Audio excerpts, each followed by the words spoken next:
बीडच्या हिंगण हवेली आणि टाकळ गावामध्ये नदीने प्रवाह बदलल्याने शेती गेली वाहून, तर सिंदफणा नदीच्या काठावरील गावांना मोठा फटका।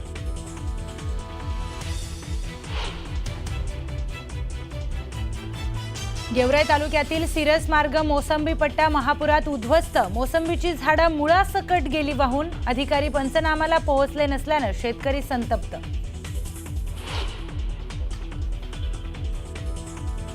बीडच्या नेकनूरमध्ये महापुरामुळे नुकसान होऊनही पंचनामे नाहीत।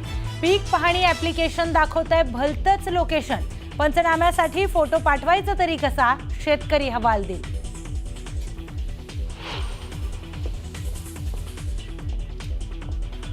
बार्शी तालुक्यात एकाच दिवशी 2 शेतकऱ्यांनी संपवलं जीवन, अतिवृष्टी आणि कर्जबाजारीपणाला कंटाळून शेतकऱ्यांची आत्महत्या। सरकार कधी लक्ष देणार, शेतकऱ्यांचा सवाल।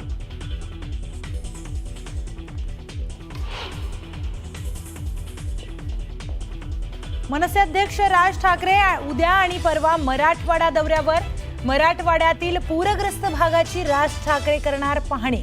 लातूर, धाराशिव, सोलापूर आणि बीडमध्ये पूरग्रस्तांच्या बांधावर जाऊन घेणार आढावा।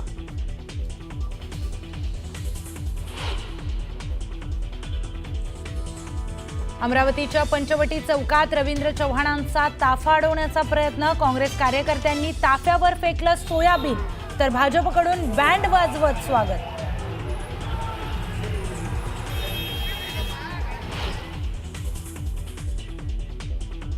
अमरावतीमध्ये काँग्रेस आणि भाजप कार्यकर्ते आले आमने सामने, दोन्ही पक्षाच्या कार्यकर्त्याकडनं जोरदार घोषणाबाजी।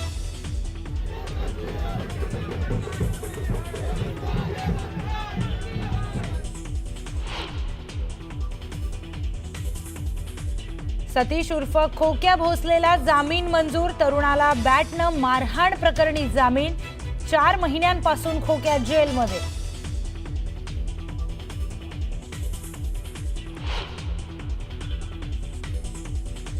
मुक्ताईनगरच्या पुरनाड फाट्यावर डंपर आणि मोटरसायकलचा भीषण अपघात, 3 जणांचा जागीच मृत्यू, तर 8 वर्षाची मुलगी गंभीर जखमी।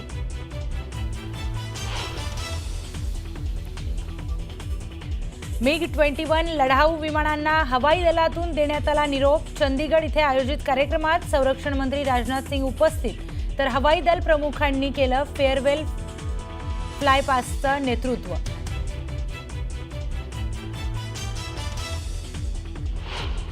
बातम्यांचा वेगवान आढावा। धाराशिव जिल्हाभरात पुराचा हाहाकार सुरू असतानाच जिल्हाधिकारी कीर्ती किरण पुजार नाचगाण्यामध्ये दंग असल्याचे दिसून आले। तुळजापुरात नवरात्र महोत्सवानिमित्ताने आयोजित सांस्कृतिक कार्यक्रमातील डान्सचा व्हिडिओ सध्या व्हायरल झाला, त्यामुळे नागरिकांनी संताप व्यक्त केला। धाराशिवच्या जिल्हाधिकाऱ्यांबद्दल माहिती घेऊन योग्य तो निर्णय घेऊ असं उपमुख्यमंत्री अजित पवार म्हणाले। अशा गंभीर तक्रारीची काळजी सरकारलाही घ्यावीच लागते असंही अजित पवार म्हणाले। धाराशिवमध्ये पूरस्थिती असताना कलेक्टरांनी असं करायला नको होतं, 24 तास सगळ्यांनीच झोकून देऊन काम केलं पाहिजे, तलाठ्यापासून कलेक्टरपर्यंत सर्वांनीच अशा गोष्टीत वेळ वाया घालवणं योग्य नाही असं म्हणत जयंत पाटलांनी या घटनेचा निषेध केला। नांदेडमधील गोदावरीची पूरस्थिती 4 दिवसांपासून कायम आहे। पाण्याचा विसर्ग सुरू असल्यामुळे गोदावरी नदीला पूर आलाय। शेतात पाणी साचलेलं असल्यामुळे पिकं जागेवरच सडून गेली आहेत। नदीकाठची शेकडो हेक्टर शेती ही पाण्याखाली गेली आहे। बीड जिल्ह्यात अतिवृष्टीने अनेकांची घरं उद्ध्वस्त झाली आहेत। सिंदफणा नदीच्या काठावरती असलेल्या अनेक गावांना पुराच्या पाण्यानं वेढा दिलाय। राजकीय दौरे झाले, आश्वासनांची खैरात वाटली गेली। आता नेमकी मदत कधी मिळणार याकडे शेतकऱ्यांच्या नजरा लागल्या। अतिवृष्टी आणि पूर परिस्थितीमुळे बीड जिल्ह्यातील तब्बल 329 रस्ते खचलेत, काही पूल वाहून गेलेत, त्यामुळे अनेक गावांचा संपर्क तुटलाय। रायमोहा ते डोंगरकिनी या महामार्गावरील येवलवाडी या ठिकाणी पूल वाहून गेल्यामुळे नागरिकांना जीव मुठीत घेऊन प्रवास करावा लागतो। लातूर जिल्ह्यात पुन्हा एकदा मुसळधार पावसाला सुरुवात झाली, त्यामुळे लातूरमधील जनजीवन पुन्हा विस्कळीत झालंय। नदी नाले ओसंडून वाहू लागल्यामुळे पुलावरून पाणी वाहू लागले आणि त्यामुळे अनेक गावांचा संपर्क तुटला। चंद्रपुरात होणाऱ्या सततच्या पावसामुळे शेतकऱ्यांचं अतोनात नुकसान झालंय। सोयाबीन, कापूस, तूर पीक मातीमोल झालंय, मात्र प्रशासनाकडून कोणतीही नुकसानाची पाहणी करण्यात आलेली नाहीये। पंचनामे न झाल्यामुळे शेतकरी चांगले संतप्त झाले। परतीच्या पावसामुळे येवला तालुक्यामध्ये देखील हाहाकार बघायला मिळतो. सलग 2 दिवस झालेल्या पावसामुळे शेतकऱ्यांच्या पिकांचं मोठ्या प्रमाणात नुकसान झालंय. सर्वच होत्याचं नव्हतं झाल्यामुळे शेतकरी हतबल झालाय. जामखेड तालुक्यातील खर्डा परिसरात मुसळधार पावसानं कहर केलाय. चव्हाण वस्ती आणि मोहरी तलाव परिसरात अतिवृष्टीमुळे शेतजमीन वाहून गेली आहे. शेतामध्ये फक्त दगड आणि गोटे शिल्लक राहिले आहेत. तर खर नदीला आलेल्या पुरामुळे शेतीची माती गळींकृत झाली आहे. सरकारकडून अमरावती जिल्ह्यासाठी 1,68,000 शेतकऱ्यांसाठी 108 कोटींची मदत पोहोचली आहे. मात्र प्रशासकीय यंत्रणेच्या ढिसाळ कारभारामुळे शेतकऱ्यांपर्यंत ही मदत अद्याप पोहोचलेली नाहीये. केवायसी केल्याशिवाय शेतकऱ्यांच्या खात्यामध्ये मदत जमा होणार नसल्यामुळे शेतकऱ्यांसमोर प्रश्न उभा राहिला.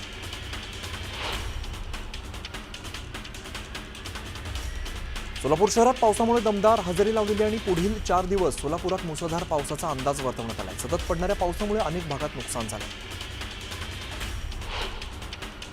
सीना नदीला पुन्हा महापूर येण्याची शक्यता असल्यामुळे नदीकाठी अतिवृष्टीच्या अंदाजामुळे सतर्कतेचा इशारा दिलाय. अतिवृष्टी झालेल्या सीना कोळेगाव धरणातून अधिकचं पाणी सीना नदीमध्ये सोडण्यात येत आहे. सोलापूरच्या बार्शी तालुक्यात कांदा उत्पादक शेतकऱ्यांना मुसळधार पावसाचा फटका बसलाय.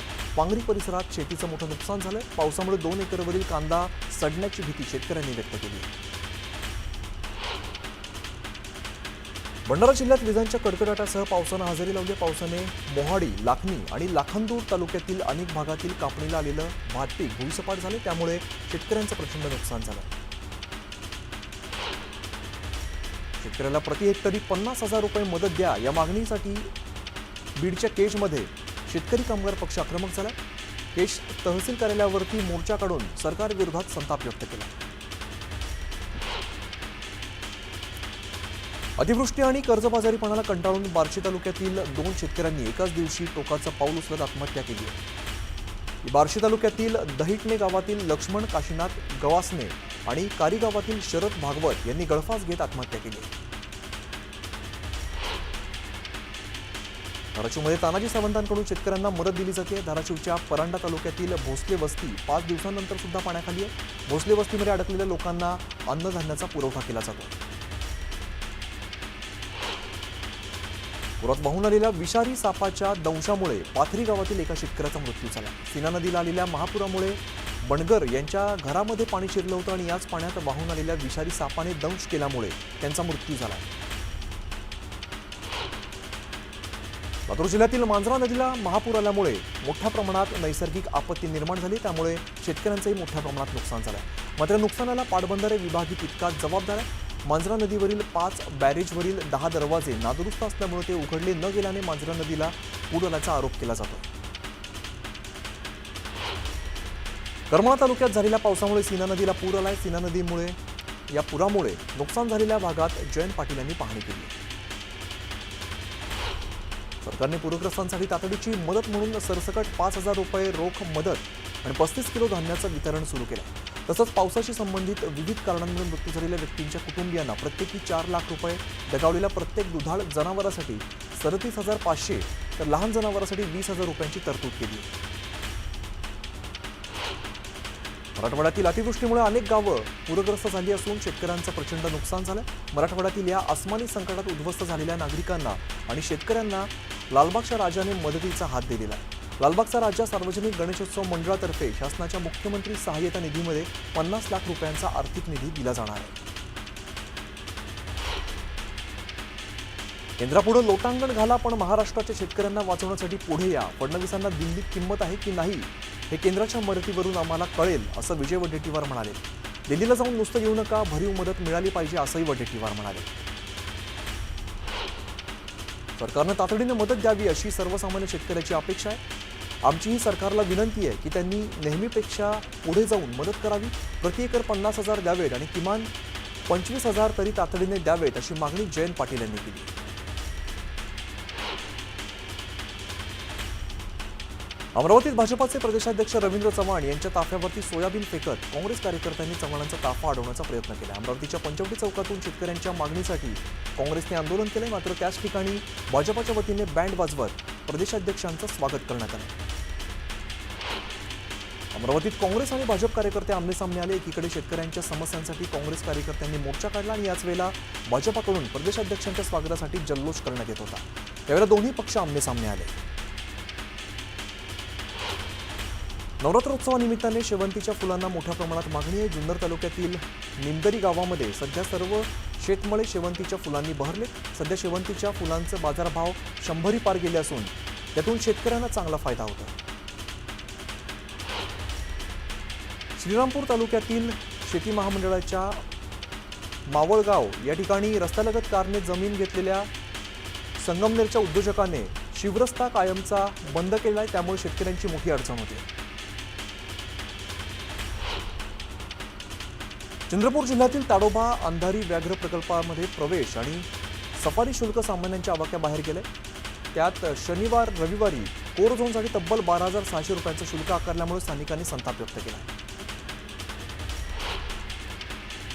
पुण्यात अजित पवारांनी भाजपाला धक्का दिलाय. पुण्यातील अनेक भाजपामधील पदाधिकारी अजित पवारांच्या उपस्थितीत राष्ट्रवादीमध्ये प्रवेश करणार आहेत. आगामी जिल्हा परिषद निवडणुकीच्या पार्श्वभूमीवर अजित पवारांनी मोर्चे बांधणीला सुरुवात केली आहे.